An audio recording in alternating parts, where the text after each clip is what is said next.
Game masters want their plot and story to go well for their players, and players want to have their actions in said story matter. So sometimes we end up getting into these games that feel like they're railroaded, or at least that's what players or a game master might say. But what exactly is railroading, and is it a good or bad thing? So today we're going to be talking about what is railroading in a tabletop RPG, what do we do about it, and is it a good or bad thing?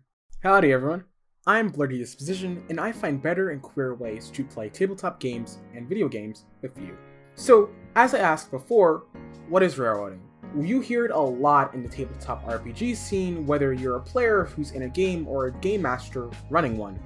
Usually it's thrown haphazardly when players are pushed into one narrow corner in the story, or when game masters don't realize to back off from players trying to express themselves. That's usually what you hear in some context, or you might hear it in an RPG horror story, and there are plenty. So, generally speaking, railroading isn't inherently a bad or good thing. It's simply something that can happen in the game, and depending on the context and players, it can be good or bad. That's all to say, railroading is more of a metaphorical term in RPGs, where the game master, quote-unquote, forces player characters to do a specific choice. It's often used negatively and in relation to taking away a player's agency, whereas their meaningful actions being ones that affect the story or their narrative, are taken out of the player's hands. And as a result, the player feels useless to the story and their actions have no bearing.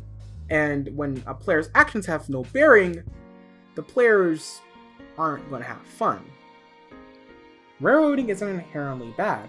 In fact, a lot of printed modules and adventures have some form of railroading.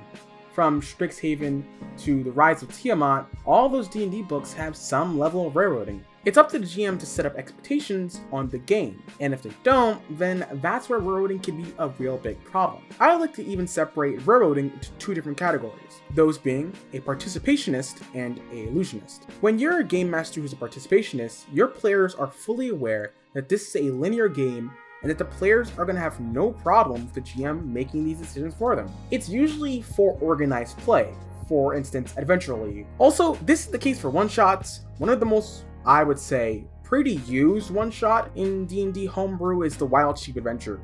It's pretty familiar, and if you look it up on Reddit, you'll find it in no time. It's not only a newbie-sized and newbie-leveled game mastering one-shot / module, but it brings you from A to B to C. Is that not railroading? Yes. But in that context, for new players who are trying to get introduced to DMing, or maybe your players want to try something different, that's perfectly reasonable. In those circumstances, railroading on some level is okay. This is different than, say, an illusionist. While a participationist is clear on their intent and the ABC organized level of play, an illusionist says that their game is full of choices for the player characters, but at the same time engineers it where any decision the players make doesn't mean anything, that the players can only take one or few options available to them instead of the vast majority of options that they supposedly said. This especially happens in games where GMs don't ask what the players want and don't set expectations for the kind of game the GM wants to run. This ultimately ends up having RPG horror stories or control issues, and it's just not a good time. So what can GMs and players alike do about railroading? Well, there's nothing really one can do, but be clear about what kind of game this is. Do you want to run a linear storytelling mechanic or a sandbox experience? Do you want to combine both? And for GMs, you can do both. There are times where you can railroad on the sidelines. For instance, give sandbox elements. Start the game with the premise of this open world and provide your players with this opportunity to go where they see fit. And then on the back end, put in some key quests or stories or temples or dungeons that you can place wherever and run encounters. In fact, ask your players at the end of your game, what do they want to do next? Where do they want to go next? What kind of quest do they want? What is their character's end goal? Asking these questions can help you create plots that lean into the characters that your players are, playing, and you can plan for that. Yes, is that kind of railroading? Maybe. It might be a little bit, but is that bad? No, you're feeding your players exactly what they want. They have both an open world experience, but also the experience of a told story that is streamlined down. All the while, your players are discovering that world through their exploration of this sandbox. It's all to say, Be clear and ask what kind of game your players want, whether it's an open game or a closed game, whether it's a linear story or a sandbox experience.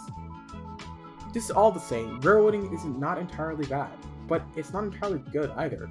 It depends on your approach and the way you do it. If you take away player agency and you take away player choice, then your players are probably going to leave. If you don't, and you discuss what you want in your games, then it'll be a benefit for both you and everyone else at the table. What do you think? Do you think railroading is inherently bad or good? How do you navigate railroading as a player or a game master? Let me know down in the comment section below.